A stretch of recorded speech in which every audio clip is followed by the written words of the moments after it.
Hello and welcome to Don't Bury the Lead.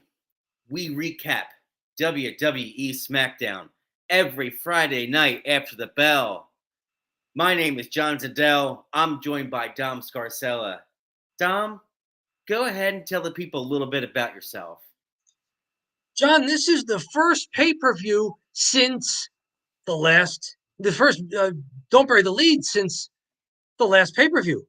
And we're already hurrying up for the next pay-per-view, Survivor Series. And I think that played a big role in tonight's main event. So without further ado, don't bury the lead. What's our top story from the November 10th SmackDown? Dom, we don't ever bury the lead. And let me tell you, we had an interesting show and a unique main event. We had a six-man or six-woman tag match. Kairi Sane, Bayley, Io Sky versus Asuka, Charlotte Flair, and Bianca Belair. And in this main event, it really was all about Asuka turning on her team and joining Damage Control. Dom, what did you think of this main event and Asuka's turn and join of Damage Control?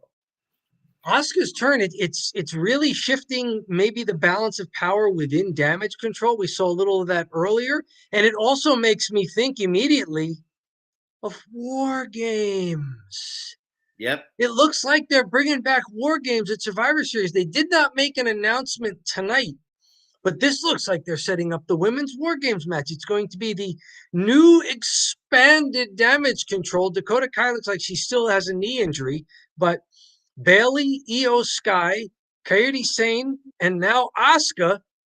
That'd be a good 4 people to get on a team versus someone else. And it makes sense that they would make the women's match, if they're bringing back War Games, be a SmackDown heavy storyline, because it looks like they announced on Monday Night Raw War Games on the men's side would be a very heavy Monday Night Raw angle.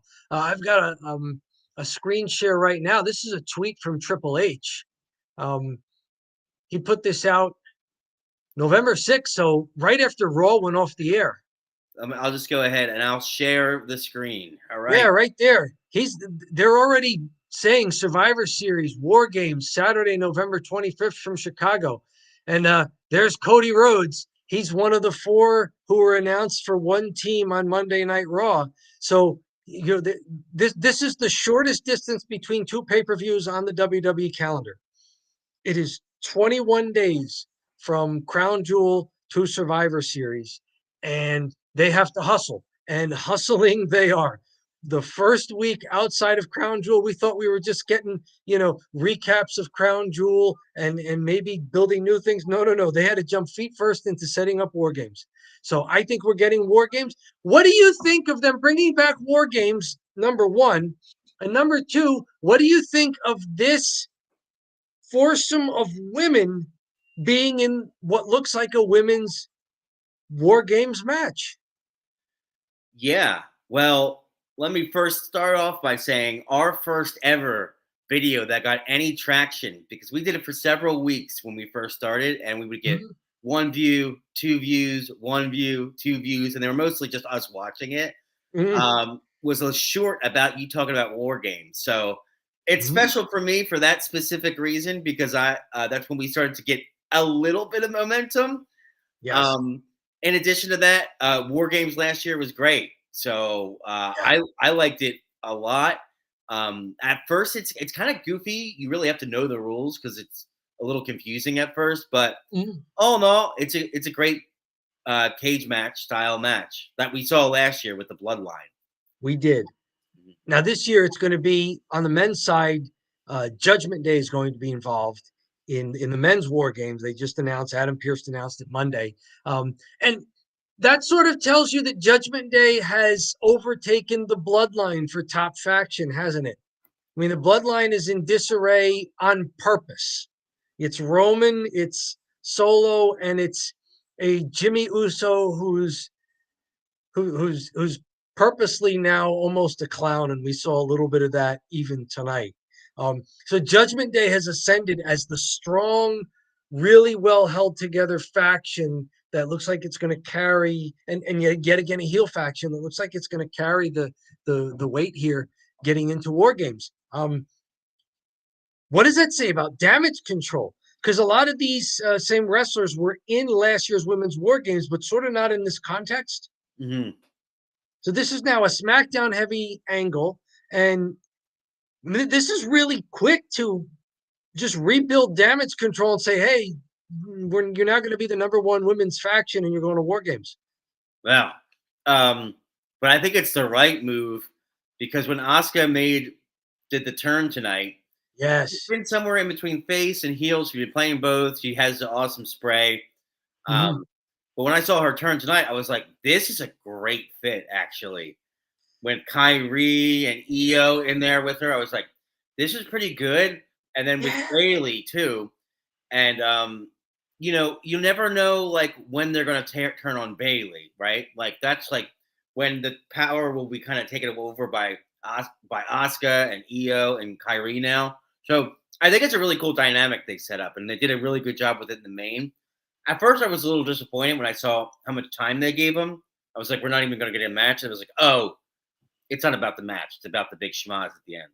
Yeah, the bell time was 9:47, and SmackDown goes off the air at 9:58 and about a half on the East Coast. So they do a little bit before their 10 o'clock news on Fox stations. So they were only setting us up for 10 or 11 minutes a match. And you're right, Bianca Belair was crawling over to make the tag to Asuka, and Asuka looked very excited to get the tag. And as Bianca leapt to slap her hand, Asuka pulled it back and laughed at her. And then as Bianca just looked confused at her and got up and was able to get up to her feet for the tag. Oh, Asuka spraying the mist. And that was the end of it. And that's when we knew, okay, that's why they put together this match here. That's why they didn't have LA Knight in the main event or the other things that went on in the show in the main event. This match was in the main event because they're building a big surprise, a big storyline, and it's going to be one of the probably the co-main events of the next pay-per-view. Mm-hmm. Not a lot of spots in this match to talk about. I mean, the only spot really to talk about was Asuka turning. Yeah. And then the beat down of the baby faces at the end. I mean, they ran out Shotzi to try and save Charlotte and Bianca, and she just got beat down too for her troubles. So maybe it's going to be Charlotte Flair, Bianca Belair, Shotzi, and they're going to need one more. I don't know if there's another strong baby face women's wrestler on SmackDown now. I may be just forgetting someone, but I don't know who that could be. And I wonder, do they pull someone over from Raw and have a surprise? Because they sort of did that with the men last year. But let's speculate just a little bit, and maybe for another 30 seconds. Who do you think? Who could be the fourth woman? You know, it's Right. NWA. Who's the third man? Who's the fourth woman for the babyface side here? I don't think it's gonna ever have the effect that Hulk Hogan did with the No. NWO. No. I don't think it'll be that level of good, I but am making fun of my own setup there, not trying to make a direct analogy. I'm just poking a little fun at myself for going, who's the fourth woman? who is she? Who is she? The fourth woman, uh, I would say I agree. I don't really know of any extra woman they could throw from the SmackDown side, but it feels like it could be Raquel Rodriguez because she's gone back and forth between SmackDown and Raw. Okay.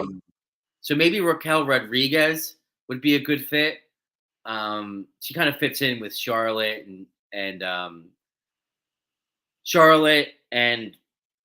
Bianca. Belair. Yeah, as like big, strong baby faces. I'll throw out a name out of left field for you. How about they've been keeping her quiet? How about a returning Liv Morgan? Oh, yeah, that's your girl too, Liv Morgan. That's one of your favorites. One of my favorites, and a Liv Morgan who's back to her old gimmick. Yeah, Not not the giddy, giggly, so happy to be a champion with that we saw on the tag team. Although, I mean, the Liv Morgan who's a little out there. yeah. That Liv. So maybe that'll be fun. Not a lot more to say about this. They're setting up War Games. I'm glad War Games is back. That was the first pay-per-view that you and I recapped in our Don't Bury the Lead journey here. So a little bit of nostalgia for that. So like you mentioned, it'll be fun for us to see War Games again and to get a little tear in our eyes when we do another Survivor Series. Right. Oh my God, we'll I'm be gonna two. like that. And now we've got a men's match and it looks like a women's match. So something to look forward to. But hey, let's not look too far ahead. We had a pretty cool SmackDown tonight as far as setting up future storylines and really hustling for things that may or may not be on the pay-per-view. Just things that are going to be fun to see in future SmackDown episodes. If you have nothing more for the lead here, I think it's time for the follow. And then I you tell me would where you want to go. agree. I think we're good to go, and we could. That's the lead, and that's the big story coming out of SmackDown. Now we'll jump into the follow. Just talk about the rest of WWE SmackDown. So the follow, maybe, kind of looking through the matches here. What feels like probably would have been the main event if it had not been for this big turn. L.A. Knight goes over Grayson Waller. They have a big segment early on where they have a back and forth exchange. And then after that segment, they have a match, and LA Knight recovers after his loss to Roman Reigns at Crown Jewel. Dom, what did you think of this match and promo segment? I thought the promo segment was a lot of fun because it was a big deal for LA Knight to come out and to get that crowd support. You know, he wasn't doing the please cheer for me thing. Yeah. He was just kind of out there as doing his character, fast talking, confident, in your face alpha male, that everybody says is Stone Cold or The Rock because people's memories don't go back longer than 25 years. I Right? think he's Ric Flair from the 80s, Yeah. with that staccato delivery Mhm. and everything. But he came out just as his confident self. The crowd got into it. Crowd really was behind him. They not only did the yeah chants, but when he talked about you know uh, speculating that some might say that he dropped the ball, he didn't belong on that stage, and the crowd came back with a "Yes, you did" chant. Right. Like it slowly built into a "Yes, you did" chant. And then LA Knight, like a teenage girl on Instagram went, but what if I don't? No, I'm sorry. That was John Cena from the week before. No. Right. LA Knight did fine. That was Cena 2 weeks ago. Uh, LA Knight just went with it, and then Grayson Waller came out to cut him off, and they had a fun little back and forth. I like Grayson Waller when he's not surrounded by fake tropical plants and bar tables. Yeah. I do have to say, um, Kevin Owens was on commentary, and he was Yes. really no filter on commentary. And Kevin Owens, Grace Waller came out. He said, "Nobody wants to see this guy."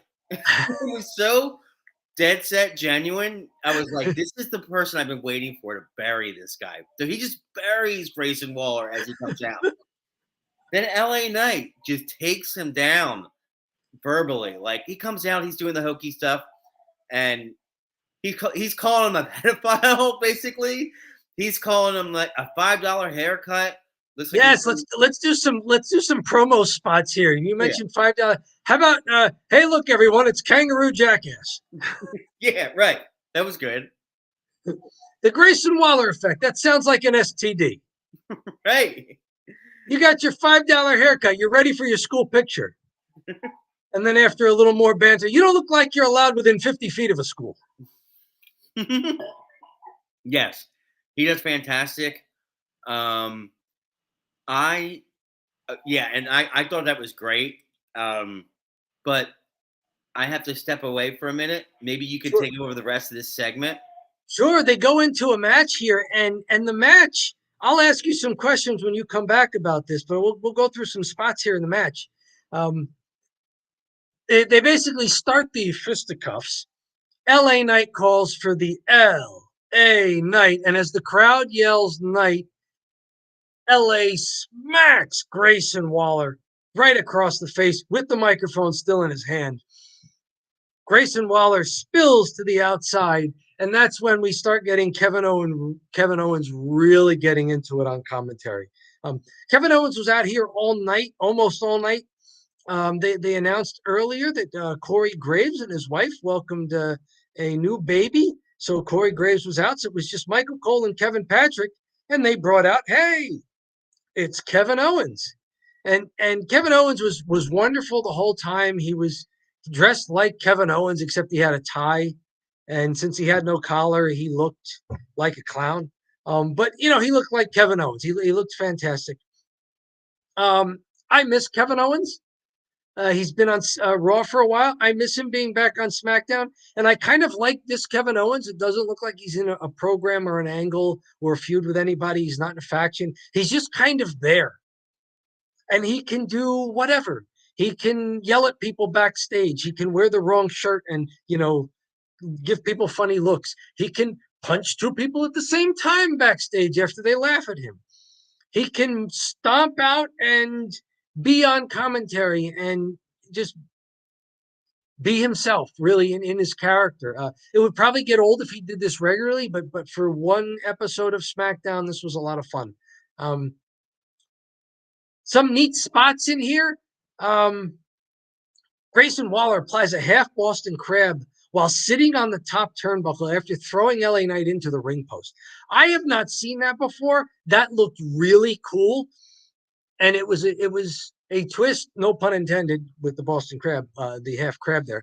But it was a twist on what do you do after you throw a guy into the ring post, or after a guy throws himself into the ring post because he's going for a charge in the corner and his opponent steps out of the way. What do you do when the guy's there? Grayson Waller climbed up and he's got LA Knight in his half Boston Crab.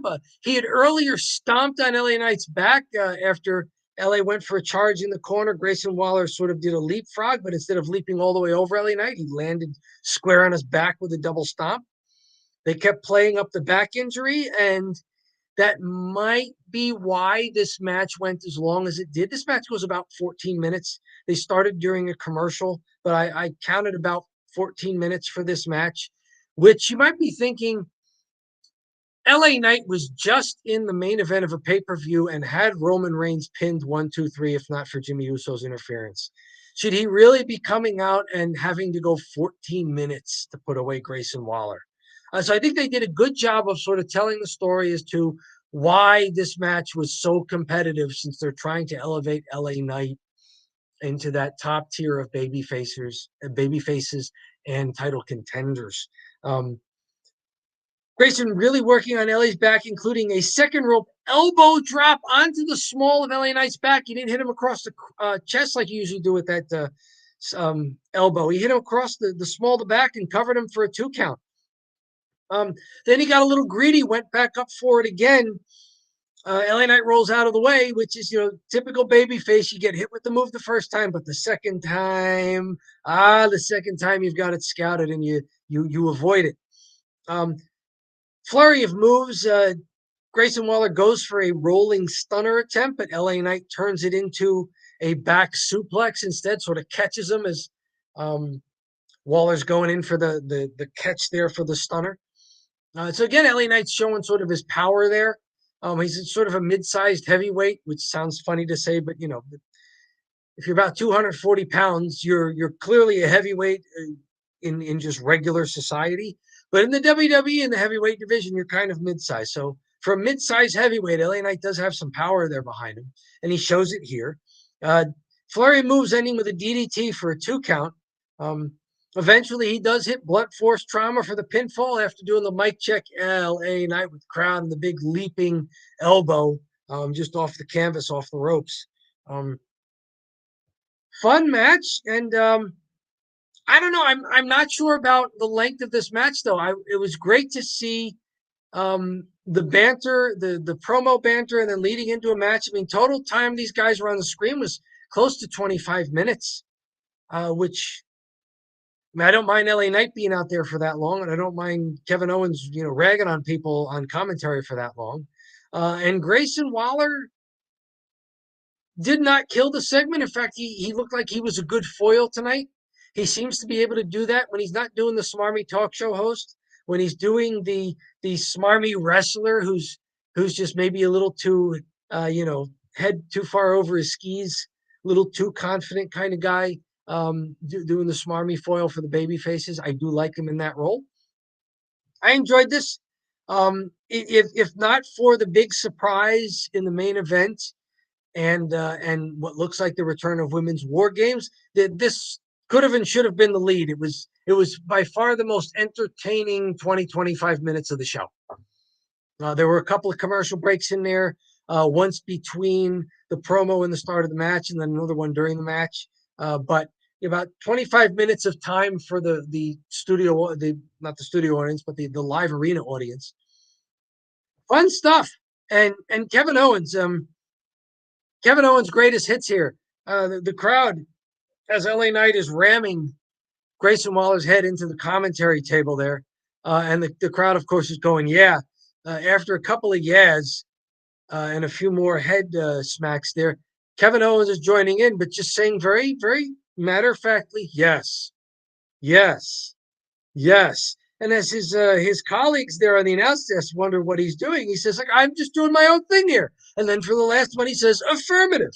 So Kevin Owens was having so much fun, and I think that's what made it fun. I mean, you could tell that KO was enjoying being thrust into the guest commentator role, and was having a ball with it. And, I was having a ball watching him as well. So hey, tell us in the comments, tell us in the live chat if you're with us. What do you think of this segment? Were you glad to see them get this much time, or should they have gotten this over with in less amount of minutes on a 2-hour program? Do you like Kevin Owens on commentary? Do you not like him on commentary? Do you want him back in this role? That's another one. Do you want him back?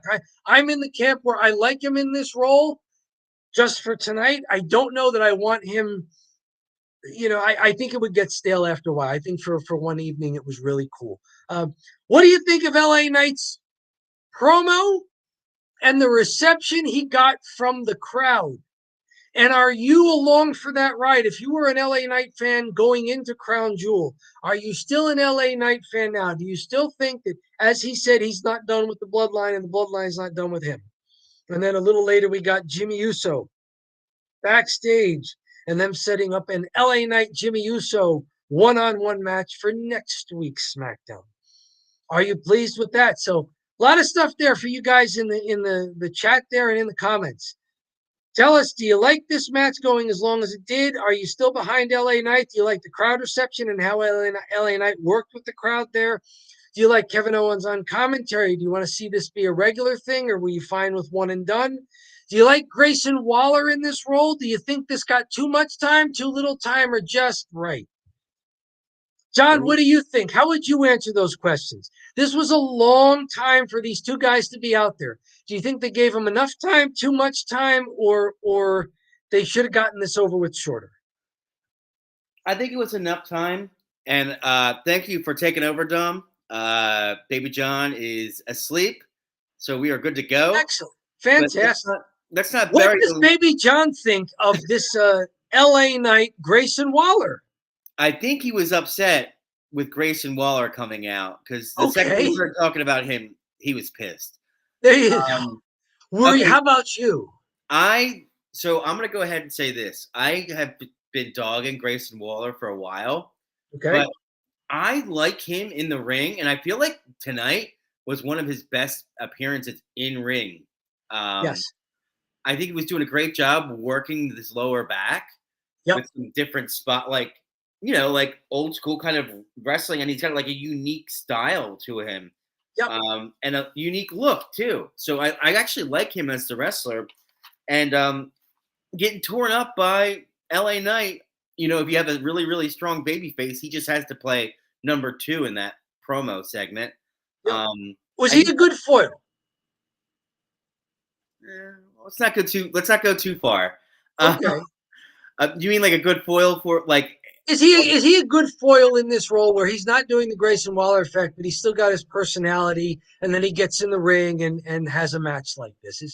I thought he was a pretty good foil. I like him in this role. No, this is much better, but the Grayson Waller effect was horrendous. So I like him just maybe coming out Actually, I don't want to get too deep into the woods here, but I would say let's get deep in the woods. I almost feel like he could be a better either babyface or person that isn't in this role on the mic. I don't think Okay. he's really pulling off the cocky jerk thing as much as he thinks he is. He seems like a guy that is trying to go for a role that's unnatural for him. Whereas if he was in a different like he can talk, but it's just not the right role. So he can Mhm. know how to say his lines, but this isn't what his personality is projecting. So and he's good in the ring, and he looks half decent. So I mean he's Too many okay. sparkles, though, according to Kevin Owens. Too many sparkles on the ring trunks. I mean Kevin Owens put him in the driver's seat there, making fun of him. He's unbelievable. He's Yep. like, oh, nobody wants to hear from this guy, and then he's like, you have too many sparkles. And he's screaming, Yeah. too many sparkles. That was amazing. Yes, Kevin Owens was himself. I mentioned to everybody while you were just stepped away there that Kevin Owens looked like he was having so much fun just being himself here tonight in character, Oh yeah. and that made it fun to watch. Like this was just an enjoyable 25 minutes between the speaking promos, the match, KO interjecting when he could. Kevin Uh, Owens was like the guy when you're watching. It felt like you're like watching on the couch with him, and he's just saying dumb stuff throughout the whole thing. Like yes, that's kind of like his interjections. Like sometimes, like there was at one point he said something, and Cole was like, "Oh, great analysis, Kevin." Like he wasn't really doing any sort of like color that you would expect. He was just kind of goofing on people, you know. Uh, he likes Dragon Lee because I couldn't do that. That's pretty impressive. And then like they just stood there and there was dead silence, and Cole's like, "Great analysis, Kevin." right, and he was good all through the show. Kevin Owens, he was good in the opening segment. He was good in the Dragon Lee match, Cedric Alexander that you mentioned. So He was he, the he highlight was of the fun show. all through. I think he was the highlight of the show. I was cracking up. I Yeah, have several things I laughed out loud and I wrote down. Well, yeah. during the segments, we'll talk about the Kevin Owens line. This is the foul. Let's do the rest of the show by segueing in with Kevin Owens lead in. So what Kevin Owens segment would you like to go next to? The Kevin Owens segment I want to talk about next is I do have it here. After the Bobby Lashley Carlito match, they have a little showing of Logan Paul, and he's wearing the belt. Oh, then they have to do this thing where they show their different belts that they're selling, these NFL belts. And Yes. Kevin Owens talks about how he doesn't watch football, but he likes Mario Lemieux. So he's the Pittsburgh Penguins. So he's like, I got the Pittsburgh belt. Yeah. Then after that, they show Logan Paul, and he's in the shower naked with the belt on.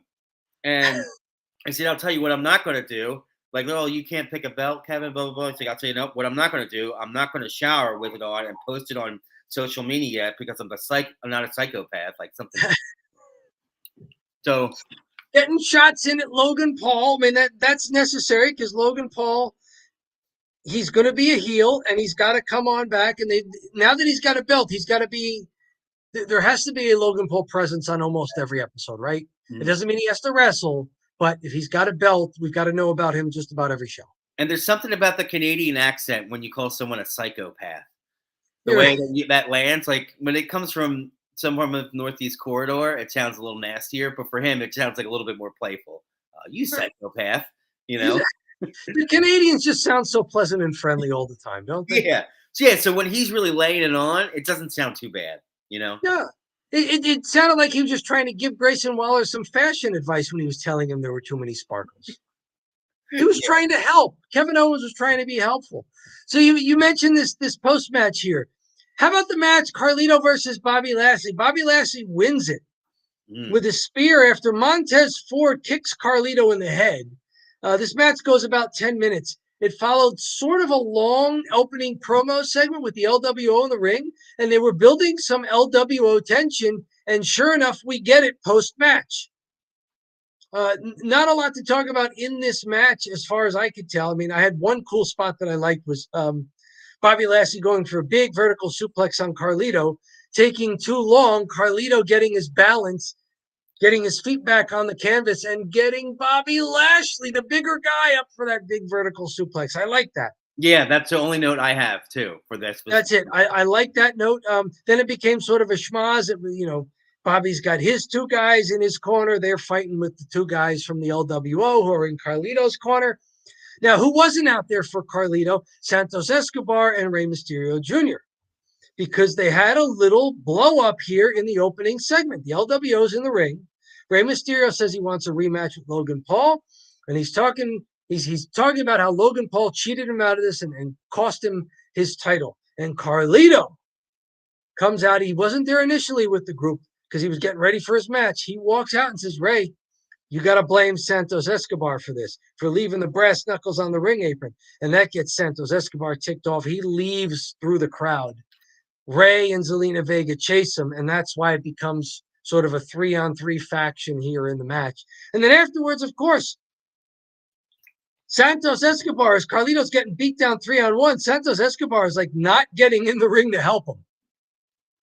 And so it looked like, okay, this is the beginning of the end for the LWO. Were you surprised that it happened this quickly? That it went from Santos Escobar just hesitating to like 3 minutes later, Santos Escobar is beating the crap out of Rey Mysterio Jr.? I will say this. I like this a lot, actually, because the LWO, like, we like them, and I think they needed some direction, right? Like, we talk about the why, like why people are doing things, why are they doing that?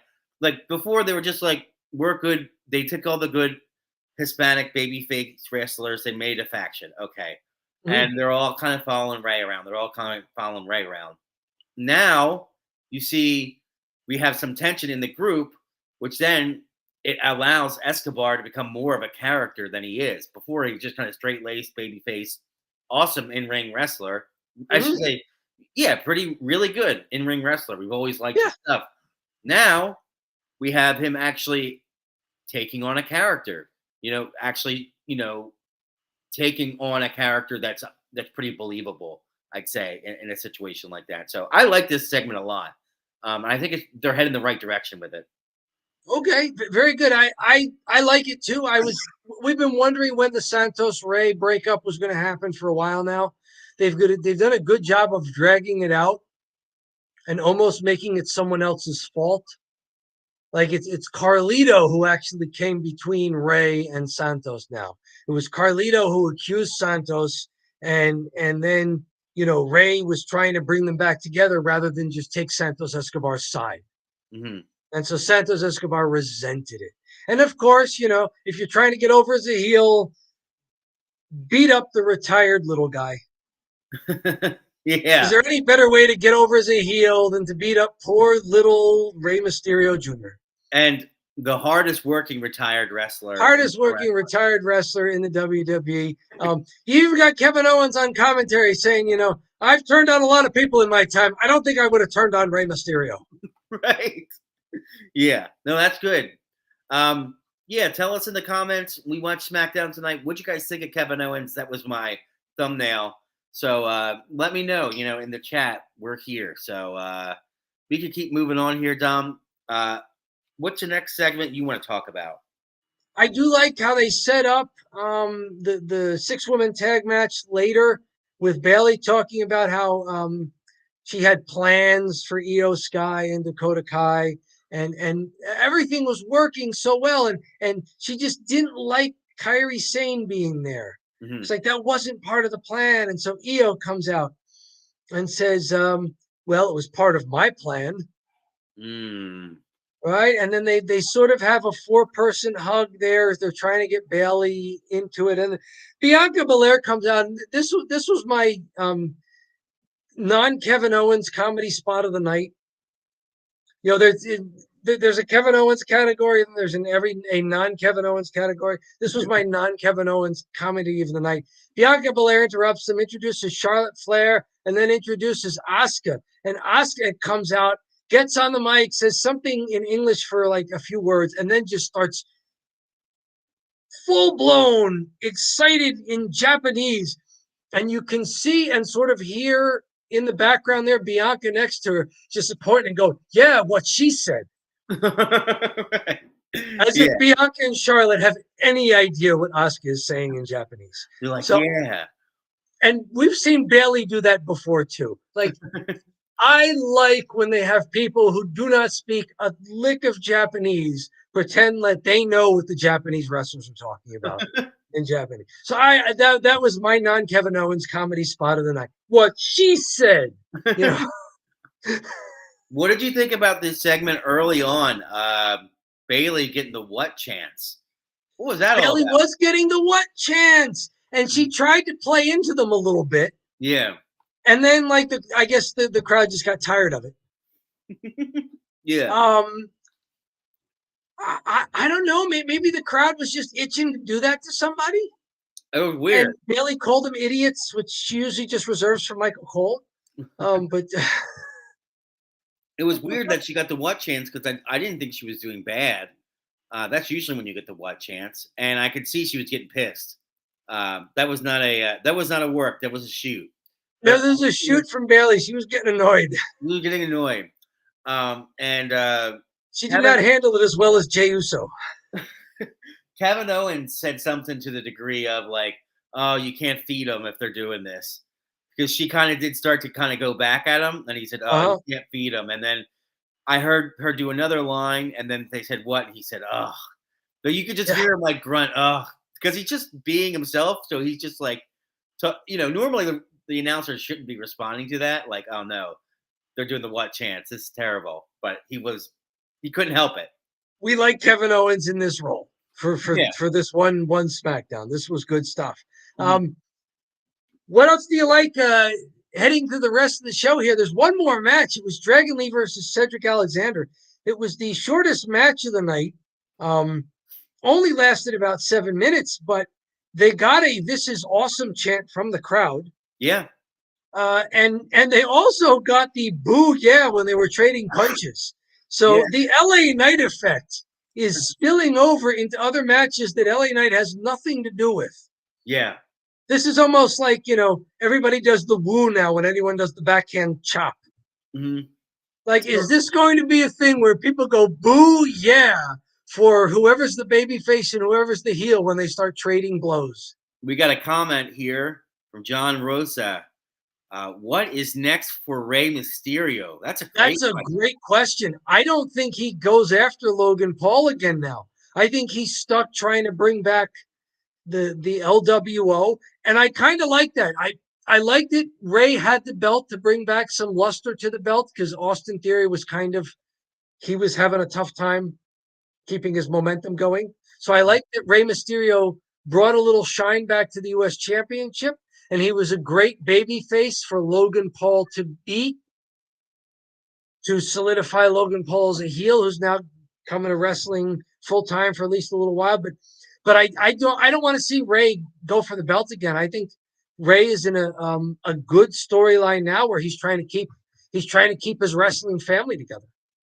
What do you think, John? Where do you think Rey's going next?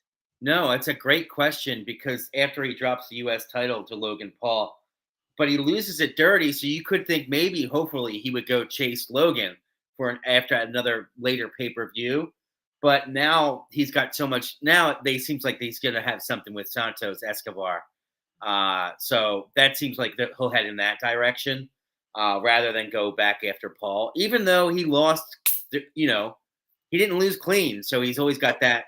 If there ever is an opportunity to wrestle Paul, maybe they'll save it for WrestleMania. Like, I could see a Logan Paul versus Rey Mysterio just because I think Rey should get a spot at WrestleMania, and he's such a reliable worker, and he had a pretty good match with Logan Paul. You just want to have Logan Paul with a good worker. You can't have Logan Paul with a top dollar or something. You know what I mean? Do you want to see Rey Mysterio in an in-ring wrestling angle going all the way to WrestleMania? Like, do you want him out there continually in wrestling angles, or do you want him more in just the kind of the character angle? And maybe he has just a blow off with Santos Escobar at some point. I think he still got it, and I like him a lot. So I like him wrestling. I mean, I feel like one of my favorite matches of last year was him versus Dom. And I kind of at want, WrestleMania. I kind of want the rematch where Dom wins. I Okay. kind of want to see that rematch. If Ray wrestles again at WrestleMania, did they have to put him in the Hall of Fame the night before again? Does he go in the Hall of Fame again? Well, John Rose said, thank you for your question. Thank you. And John, hey, tell us in the comments, what do you think is next for Rey Mysterio? It's fun hearing what you guys in the audience think of this stuff. We've been getting some of our well-performing video clips. It's fun watching sort of a community develop in the comments. There's people commenting, people responding to each other's comments. John, what do you think? What do you think after commenting there and asking us the question? Tell us in the comments what you think, and anybody else, tell us what you think there too. Rey Mysterio, what's next for Rey? Big question mark. Big question mark. Yep. And then we were kind of moving on here. We were talking about Cedric and Dragon Lee. Yeah, sort of a Rey Mysterio type wrestler, Dragon Lee, right? He's got that luchador style. They bill him sort of as a Japanese wrestler, and that Japanese masked wrestler high flying style is very close to Mexican luchador. Dragon Lee winds up hitting a flipping inverted DDT for a pinfall on Cedric Alexander in about 7 minutes. Cedric Alexander did have a few impressive spots. He got a 2.5 count after a Michinoku driver that looked really good. These guys work really well together. This is the first time we've seen them. I hope they don't get typecast as, every few weeks we got to see Dragon Lee versus Cedric Alexander just because, they want each of them to get some work. Do these guys look like they're good enough where you want to see them get some, maybe not an upper card push, but some sort of push where they're in an angle somewhere, maybe vying for a belt, maybe in a tag team, in a feud, doing something? You want to see them on TV more wrestling? I'll tell you what, we have another comment in here. So okay. I'll tell you what I think, though. I like that this was a quick hitting match and it was entertaining, and we got a "this is awesome" chant. So they did a good job. Good showing. All right, I like it. Rey Mysterio should go back to WrestleMania. Mm-hmm. So we're getting that's 2 of you there. 2 votes for Rey getting another WrestleMania match. Yeah, that's all right. Me I like and, it. It's me and John Rosa. So both Johns we're on board. There you go. I like it. All right, good. Something to look forward to, and we'll see how that build works. They've got a long way to go to it.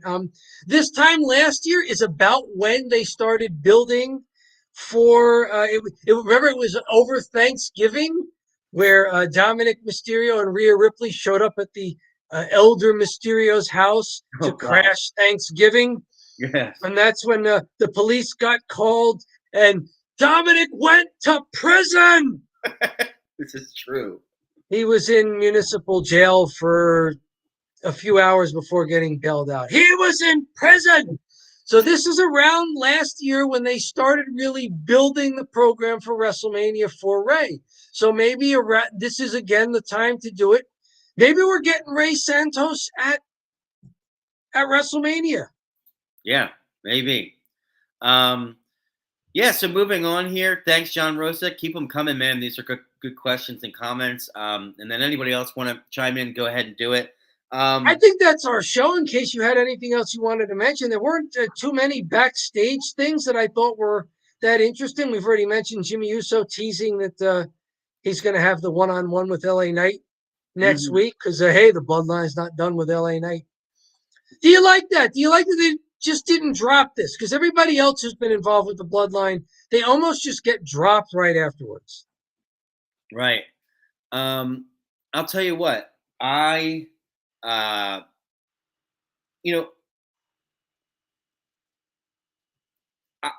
it, Okay. I like it too. If it doesn't if they're not just going to rehash everything, then I like the fact that you're keeping LA Knight against some of the Bloodline guys, now facing Jimmy Uso, and we'll see where it goes from there. And I think if tonight was a test, I think LA Knight passed the test. And by that, I don't mean just in the ring. I mean, if tonight was a test where they bring him out there right at the beginning of the second hour and they see what the crowd does in response to him, if tonight was his test, I think he passes the test.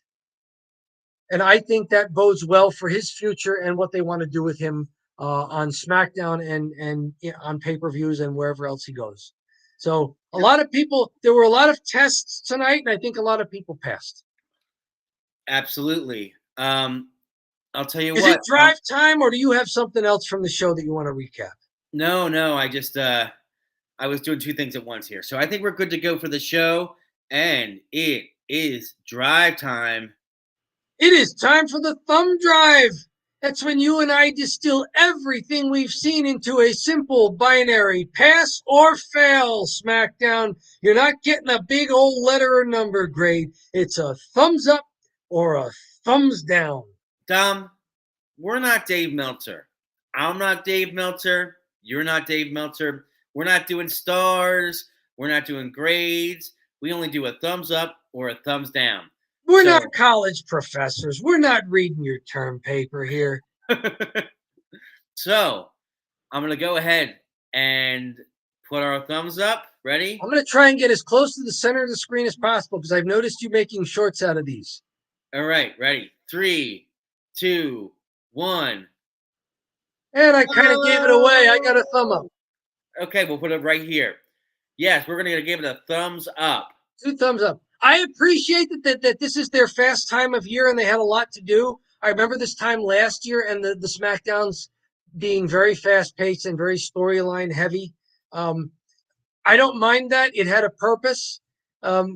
We did at least get one really cool match between a surprisingly long match between LA Knight and Grayson Waller.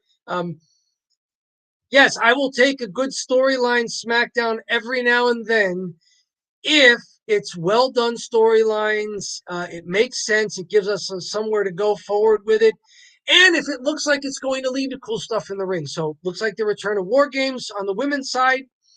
It looks like LA Knight is going forward with a bloodline feud. It looks like the LWO has stuff to do internally with some strife. And it looks like Kevin Owens has a second career whenever he hangs up the wrestling trunks, right?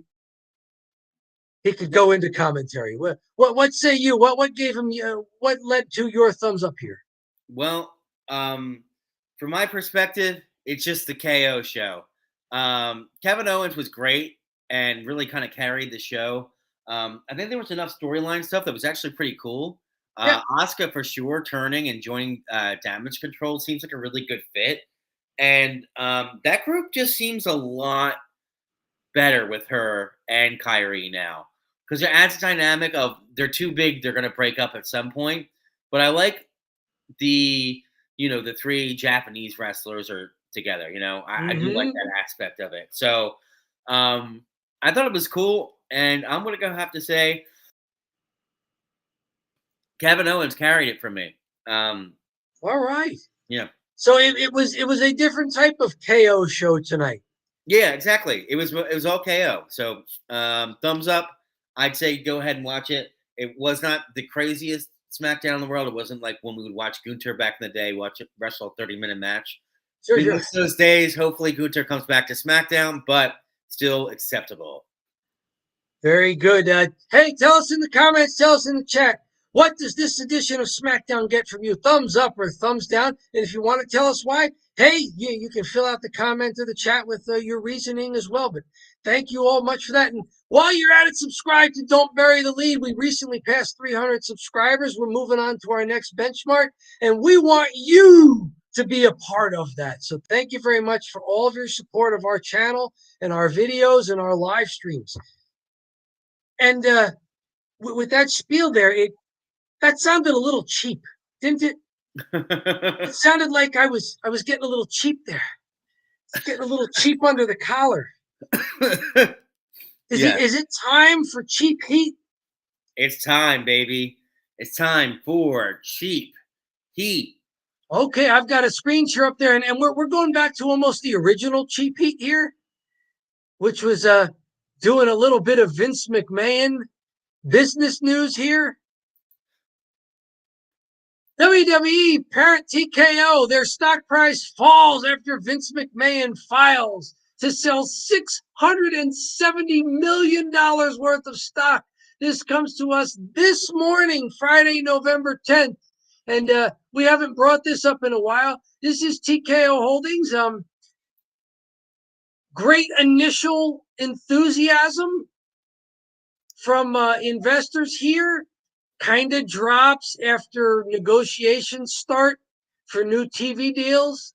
And just in the last few days, you can see the one day here, Friday morning, this news breaks, and they go from above 80 to closing slightly below 80. So that's expected when a big seller announces they're selling. That means, there's less demand for the stock. A big shareholder is trying to sell. You expect that. It'll be interesting to see what the buyers do and when Vince McMahon's sale actually goes through, if it needs to be staggered or if he's going to just dump $670 million worth of stock at one time. But it'll be interesting to see how investors respond. And if there are people who are glad Vince McMahon is selling, like, good. I've been waiting to get in on this new TKO group holding stock. And this is my chance since Vinnie Mac is driving the price down with his unloading of his shares. Is he selling all of his shares or just a certain That's percentage? a good question. I don't know how many shares he really has. This comes from the Wall Street Journal, actually, which is behind the paywall, so I cannot tell you that. If any of you know this information in the comments, please tell us. Yeah. Is Vince McMahon selling all of his stock, or does he have just so much stock that $670 million worth is just, we'll just get rid of a little bit. Just take a little off the top. Just a little off the top, just a little bit off the top, a little off the sides maybe. Leave most of it, just a little bit. Just a little bit. I got to look good. Just a little bit off the top. I feel like Vince at 670 million, that's a good percentage. I know that much. That has to be right. Yeah. I mean, they talk about him being a billionaire. I don't know if that's true or not, where, his value, his amount of stock that he holds in the company would push him over, for the market cap of the stock would push him over $1 billion in wealth value. But yeah, I mean, 670 has to be, if 670 million is not a big chunk, then Vince McMahon has way more money than I thought. Yeah. Or way more wealth and assets than I thought. So there you go. We've got that. You mentioned Gunther. Gunther headlined the big house show that took place the same day as Crown Jewel. WWE ran a house show in Rochester while you and I were, the evening where you and I were watching Crown Jewel in the afternoon and then doing our live stream. We got a comment here. Okay, very good. You can't sell WWE because he's the chairman of WWE. Well, and I misspoke. It's no longer WWE stock. It's TKO Holdings. He can, sell and still keep the job. That's the thing is, now he never sold when he was WWE, was the publicly traded company, because Vince holding on to that stock is what allowed him to keep his job. Yeah. It's what allowed him to basically rehire himself after his controversy. Right. But being employed by TKO and owning stock in TKO are two different things. Many executives do get stock options when they work there, but it's considered that their employment is separate from them being a stockholder. I don't know if this means that Vince McMahon is setting the stage for him to retire from working for TKO. That would be a separate story. For now, it doesn't look like he's resigning his corporate position. He is simply selling his publicly traded stock. So if the story developed and goes more in that direction of Vince McMahon is also preparing for his departure from actively working for the corporation, that's another story. And if I find it, it'll be part of a future cheap heat. If one of you out there listening, watching, finds it and wants to send us a link, please do. Do it in the comments, do it in the chat. And John, I just wanted to say, thanks for the comments. They're really cool and helpful to the show. So we really appreciate you chiming in here. And feel free to subscribe. That way, that kind of helps our channel out. We're a smaller channel. We're kind of growing, so it's really helpful if you subscribe. So that'd be a nice thing for you to do if you wanted to do it. If you don't want to do it, you don't have to do it. So, And if you like the show, tell your friends. If you hate the show, tell your enemies. right. All right. Just tell people. That goes for everybody out there watching. So Gunther was the headline, the main event of the live event from Rochester, defeating Ricochet. That was maybe my favorite match of SmackDown that we saw sort of in our first half year of watching SmackDown. Was the culmination of the World Cup that they did, where it was Gunther versus Ricochet for the Intercontinental belt. I thought that was such a fun SmackDown match. It was my favorite SmackDown match I saw.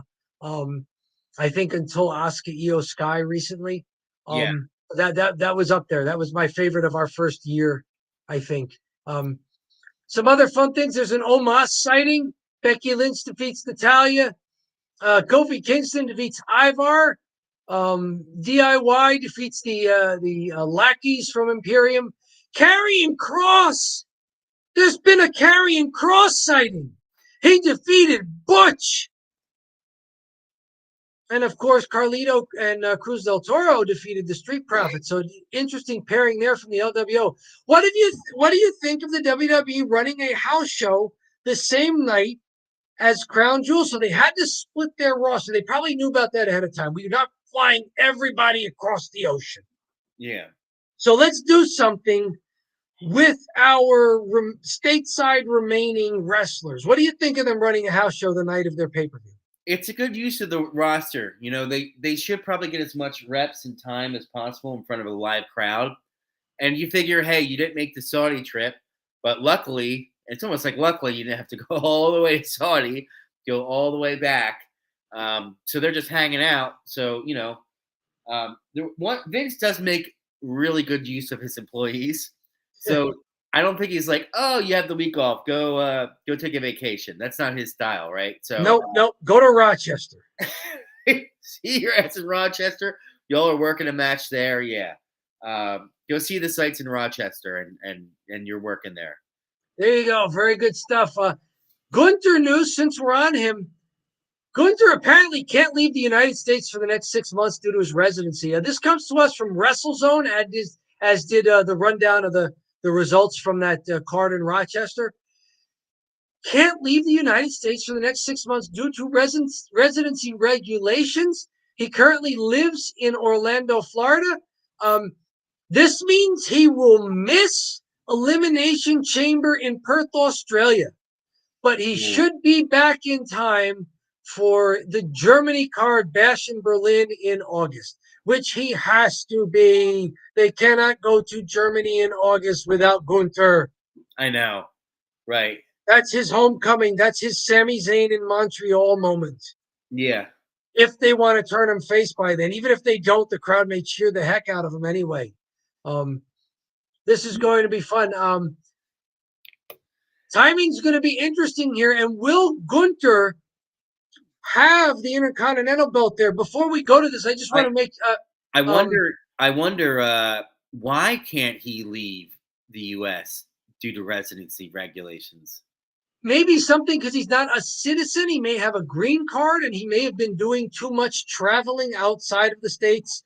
They did a tour of Germany recently here. And in fact, that's when this article done by the Kron newspaper in Austria came out. 12-year-old me really likes the fact that the headline in German is Wiener Wrestling Ass.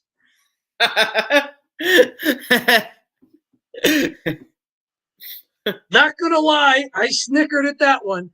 So maybe it has to do with the fact that he was doing too much traveling. So now he's got to take a break. Maybe you get only a certain amount of travel credits in a certain amount of time. It's like he used all of his already. He's got to wait. I think, but whatever it is, it's got to be cleared up soon. They can miss him at Elimination Chamber in Perth. There's a wrestler in AEW, Penta, Ray Phoenix, excuse me, and he couldn't go to the UK show. And the reason he couldn't go to the UK show is because he's becoming a U.S. resident. So you have to stay in the U.S. for a certain period of time. So Gunther speaks English. Maybe he's trying to become a U.S. resident, and he can't leave the country. Oh, maybe for obtaining more Obtaining. permanent residency. He That's the has only to thing stay I can here. think of that wasn't illegal that he would be that the WWE would have to understand. Oh yeah, he can't go. He's got to get. And then once he does get that U.S. residency, he doesn't have to wrestle on a visa anymore. He can just wrestle as a U.S. citizen. Okay. Some Gunther wrestling news. He seems to have another challenger for the IC belt. It's going to be The Miz. They had a four-way match on Raw, fatal four-way, and apparently there was a botched finish. Did The Miz win this by accident because there was a botched finish? First of all, I like them having The Miz in this role. I think he would be a great person to even take the belt from Gunther eventually if they wanted to have a way to get the belt off of Gunther to move Gunther on to bigger and better things. Like maybe Seth Rollins' belt or Roman Reigns' belt or whomever else is holding those world title belts when they decide to make this move. But The Miz, apparently, this was supposed to be a simultaneous pin where Ivar of the Viking Raiders pins Ricochet. You can see that happening here. And The Miz, you could see rolling out of the way of Bronson Reed, was supposed to pin Bronson Reed, and Ivar was supposed to pin Ricochet. Ricochet gets his shoulder up at 2. The referee counts 3. The Miz wins the match clean. This was apparently a botch. I think it was a lousy finish anyway. Yeah. Because there was just too much crap going on. Did you They watch it? buried Bronson Reed. I watched the clip on YouTube. Mhm. They buried Bronson Reed here because Ricochet gets hit with this moonsault from this enormous Ivar. Mhm. Bronson Reed just, he's going for the big splash off the top. Miz just rolls out of the way. So now Bronson Reed just misses the splash. That's it. Now he's just got to lay there while a much smaller wrestler, The Miz, rolls him up. And then they just wait. And they wait for the referee to look at two guys who have their shoulders down and to slide in between them and to count 1 and to look back and forth and count 2. And Bronson Reed is not moving. All he did was miss a splash. And he's paralyzed. They buried There was too much crap going on. They buried Bronson Reed, and apparently they botched it. No. For crying out loud. What's going on? I did see this, but I saw it on Botchamania. I did not watch it on Raw. Well, you saw it on the right place then. Yeah, I saw it on Botchamania. So, yeah, crazy. And Ricochet kicked out accidentally. But did you see that he was out? He was like out. He's out of it the whole match. They said here, and WrestleZone here is citing Dave Meltzer at Wrestling Observer. Meltzer noted he believed Ricochet was rocked early in the match on a spot where he hit his head. So maybe he forgot the finish. Maybe since he was down there so long with his shoulders on a mat, he thought the 3 count was over. And that at this point, he was supposed to show a little sign of life. But whatever it is, this was a botch. I like that it was a botch, and I like that it happened this way, that Ricochet got the shoulder up. Mm-hmm. And that The Miz won clean. And now they've got to send The Miz to face Gunther. Hey, that's wrestling, right? All right, well, he counted 3. That's the end, They're apparently getting the matches. So apparently there was supposed to be a double pin, which set up Ivar versus The Miz at the next Raw. So after the match, Ivar just starts attacking The Miz, and so now they're going to have a match because Ivar attacked The Miz. So if that was Ivar calling an audible and The Miz going along with it, good work by those two.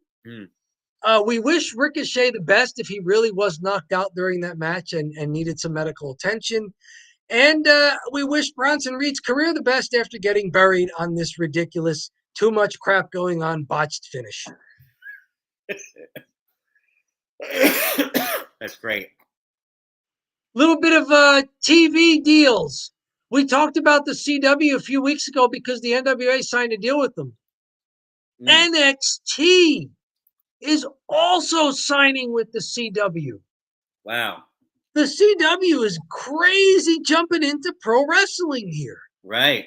Good for them for recognizing how hot pro wrestling is and what a really strong viewership property big time pro wrestling really is. What do you think of NXT leaving USA and going to the CW?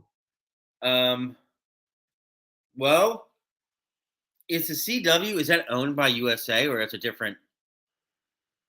That's a good question. I don't think so. I think USA might be owned by Peacock Universal, which is NBC. Yeah. I think CW might be owned by Paramount, which is CBS. Yeah. Don't hold me to it. There's so many conglomerates out there. It's one of them. I don't think it's Disney ABC. Yeah. It might be Paramount CBS. So, or whoever they are. This is really interesting because you have Fox, or SmackDown's leaving Fox. Yep. And then you have 2 shows on USA. It was going to be, I thought it was going to be 3 shows on USA. It looked like that. NXT, and they're moving them to the CW. I wonder if USA was like, no, we want SmackDown, and we're going to pay for SmackDown, but we're not going to have 3 wrestling shows. So okay. Or the CW is interesting because they added the NWA and NXT. So yes. Like, are they going full? It's a huge wrestling channel now, like 2 different promotions they have. And if NXT stays on Tuesdays and NWA Power stays midweek as well, do they just make a wrestling night out of it and run NWA Power and then NXT back to back? Yeah, I don't know. That might be fun. Apparently, this is a 5-year deal starting next for wrestling for WWE next season, which is October, which is exactly when SmackDown is making the switch to USA. So it looks like all these deals are for, if the deals are expiring this coming year, it looks like they're expiring for October. So that's going to be a tag in and out, Yeah, and that's pretty good. $20 to $25 million a year. That's a lot for NXT. And then makes me think, how much is NWA getting? Really? Like $10 million. If they were getting half of that, they'd be like, wow, we're doing it. We're really doing the thing. They don't have a huge roster. They don't have all the things amenities that the WWE has. They say here NXT is aired first time it is aired on broadcast television since it launched in 2012. A lot of big stars who are currently on the roster were developed in NXT. We've talked about on the women's side, for instance, the four horsewomen were part of NXT for a while. It was Charlotte Flair, Bayley, Sasha Banks, and Becky Lynch. Rhea Ripley was there. Asuka was there. Io Sky was there. On the men's side, Roman Reigns, Seth Rollins, all were there. This has been fun. NXT has been the developmental program that WWE wanted it to be. It has been successful. So this is a good score for NXT. Do we think this is a good score for the CW? Oh, certainly. And okay. I would say it's win-win. It's a big score if for CW, if they continue the trend what they've been doing is bringing people from the main roster and bringing them down and having them wrestle in NXT. Wouldn't that be one heck of a show on CW if, John Cena and Paul Heyman were there like they did recently? What a great point. Wouldn't that be cool? Yeah, and I mean, that would really be elevate that show a lot. I do still have a little bit of beef. It's in such a small arena, and half the arena it's all lit up because there's screens everywhere to pretend that there's people there. Okay. I would rather them do a little bit more effort and putting fans in the stands and getting at least a TNA size crowd. Come on, you know?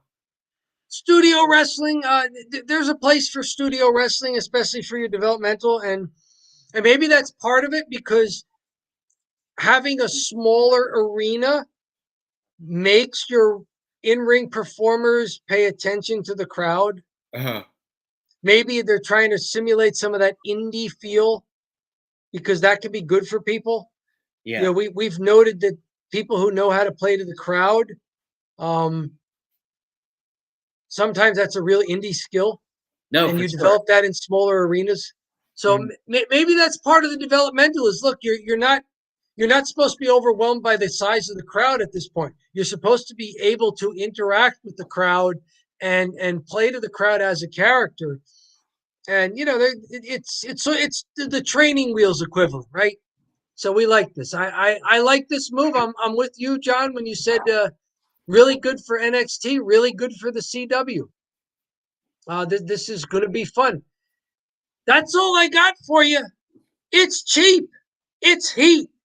It's cheap heat. It's some cheap heat, Dom. Thanks for presenting and showing that tonight. I do have to say, Do you have anything for us? I was kind of hogging the screen there. Any fun stuff you want to tell us about that you came across this past week? No, nothing specifically. We do, and this part of the show, folks, is cheap heat is over, and we're going to be heading into the Italian goodbye. Typically, people will say goodbye and they leave, but we do it like Italian people, and we will stay on and talk and talk and talk because that's our background and that's how we do it. Harkening back to the days when we didn't quite know how to finish a show. Yeah, we're gonna keep talking. So we're at the Italian goodbye. Any more comments from people watching us live tonight? Send us stuff in the chat if you want to get on the live stream while we're still live streaming here. Yeah, if we don't not, have much leave of a us a plan. comment. So John Rosa, if you got something to say, let us know what you think. Let us know what you think about anything. We're here. Do you guys have any cheap heat that you want to share with us? Throw it in the comments. Do you want to respond to any of our cheap heat? What do you guys think of NXT finally flying the coop, so to speak, and getting out of the USA umbrella and onto not only a different network, but onto broadcast TV? What do you think about NXT doing that? What do you think about WWE stock and Vince McMahon selling a bunch there? What do you think about Gunther's trials and tribulations with his residency status and having to miss at least one international show that's going to be in the next 6 months? What do you think about Botchamania and The Miz getting a title shot at Gunther? You know, Dom, I do want to say one more thing about the CW deal.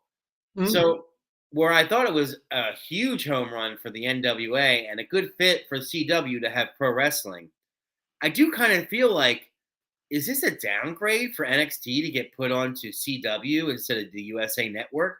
But I don't know which network is more prevalent. Are they just too regular? Like, are they at the same level? Like the CW versus the USA, which are basically stations that people don't watch, but they have pro wrestling now?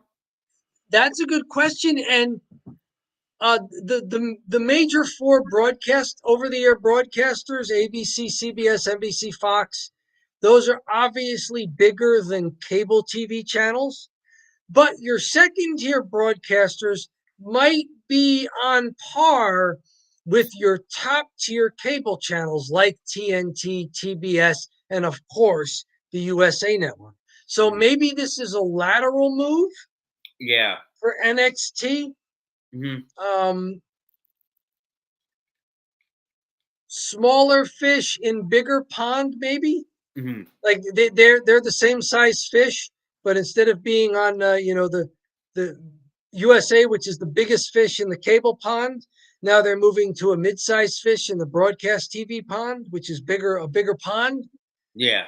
But a smaller relative fish. As in wonderful Italian goodbye style here, I butcher an analogy that I'm trying to make.